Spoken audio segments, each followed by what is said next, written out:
So pakinggan natin guys yung kanyang RPM.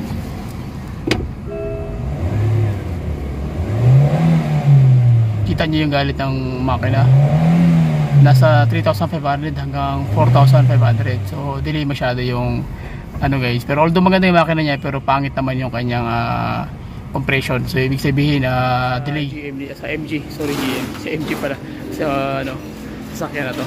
So ayan dito guys, bago na. Hindi mo lights.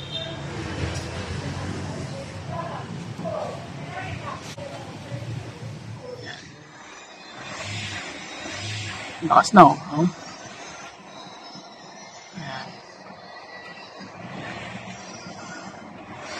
Yan na yung result. Mararamdaman nyo yung bigat ng RPM. Mapagpalang araw, another client na naman tayo na MG o Morris Garage. So ang problema is mahina na yung hatak tsaka sobrang throttle delay.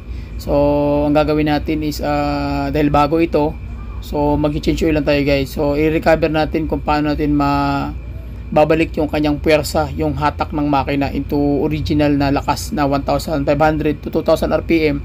Magalit na yung makina. So nakita nyo naman guys sa ating intro na low power. So walang compression at walang mahina yung hatak. Sobrang taas ng RPM, 4,500. So let's go. Let's start. Let's do it. Pasok.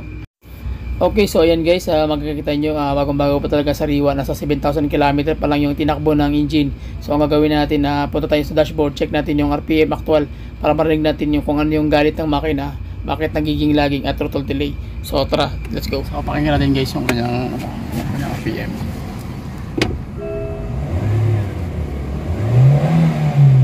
Kita nyo yung galit ng makina, nasa 3,500 hanggang 4,500. So delay masyado yung ano guys, pero although maganda yung makina niya, pero pangit naman yung kanyang compression. So ibig sabihin delay. So ang gawin natin, lagyan natin ng Hado atomic oil para ma-recover natin yung kanyang engine RPM. Ano, delay masyado guys. Okay, so samahan nyo ako sa basic pointers kung paano gagawin. Gamit na natin yung Hado atomic oil natin. So tara, let's go. Okay, so ang gagawin natin, mag-change oil tayo. So magpapalitan tayo ng oil filter. Ayun, tanggalin natin yun, tsaka yung oil i-drain na natin. So ganoon lang siya kasimple guys. Yun lang yung gagawin. Ito yung ilalagay natin, yung Hado atomic oil na 5W40. So sa MG, sorry GM, sa MG pala, sa ano, sasakyan na to. So ayan guys. Okay, so first step pa rin, magtatanggal tayo ng oil filter at i-drain natin yung kanyang oil na 4 liters. And then after that ay kakabit na natin yung oil filter na bago.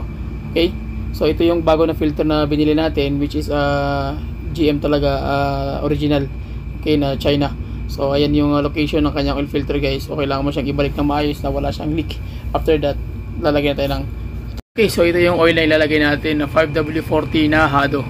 So ayan po siya, 4 liters po yan ang isang galon nito.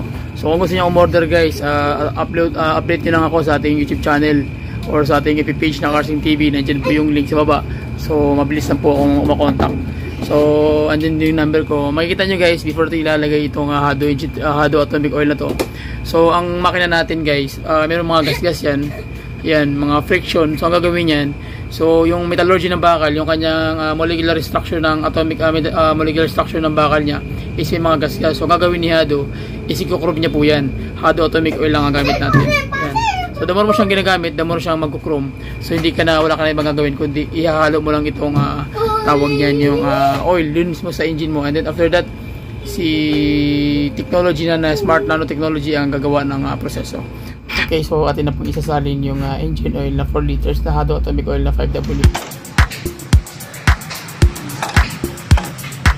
Hindi mo lights. Sige pa. Madilim. Sige pa.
na natin mag-refill ng oil. So diretso na tayo sa dashboard.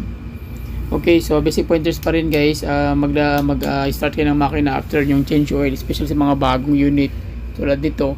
So nagtanggal kami ng battery ng terminal, so kailangan mo siyang i-calibrate para mag-relearn o mag-reset siya automatic sa kanyang system ng ECM bago mo i-start yung makina after mo mag-change oil. So tandaan niyo po yan, basic pointers na po yun, pero importante po yan para hindi magkamali, kasi kung magkamali medyo masakit na sa ulo.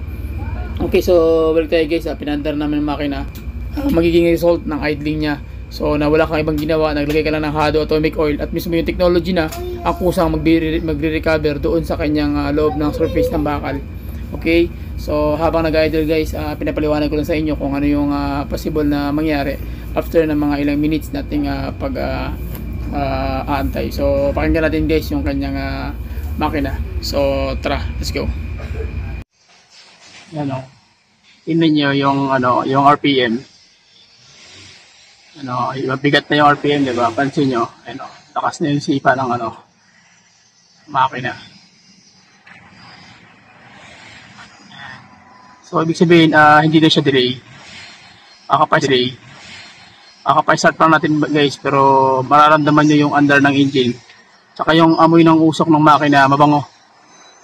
Yan. Lakas na oh.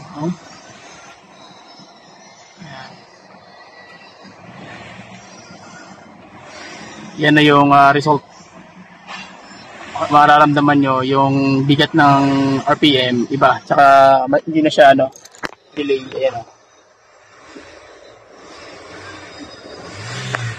iba na, malakas na yung tunog ng makina. Ganun yung Hado atomic oil natin guys, especially kung sa takbuhan to, hindi na pahuhuli. Yan ang resulta ng after guys.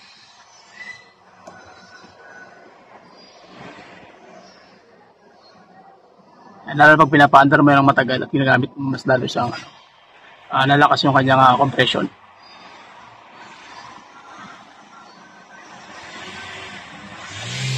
Lakas na Tingnan natin.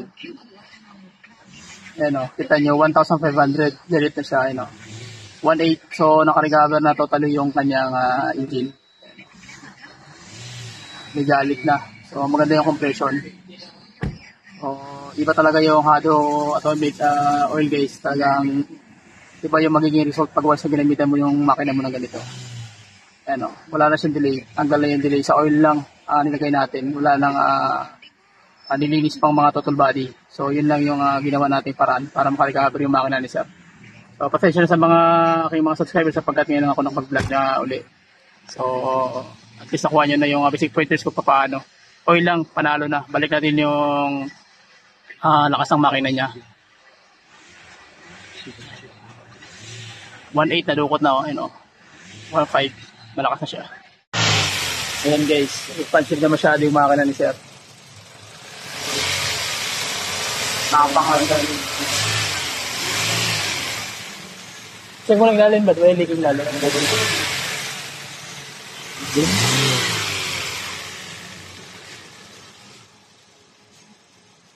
Ganda ng makina. Kita nyo, 1,500 direct na siya. 1.8, so nakarecover na totally yung kanyang engine. May galit na, so maganda yung compression. So iba talaga yung Hado atomic oil guys. Talagang iba yung magiging result pag once na ginamitan mo yung makina mo na ganito.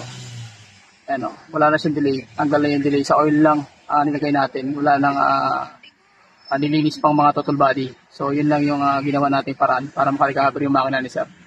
So pasensya na sa aking mga subscribers sapagkat ngayon lang ako nakapag-vlog na uli. So at least nakuha nyo na yung basic pointers ko paano. Oil lang, panalo na. Balik natin yung lakas ng makina niya. 1.8 na dukot na 1.5, malakas na siya. Okay, so yun lang. Please subscribe to YouTube channel. Bye-bye and God bless. See you. Okay. So yun na guys. Salamat. Thank you. Alright, alright, alright. Okay, okay, okay. Alright, alright, alright.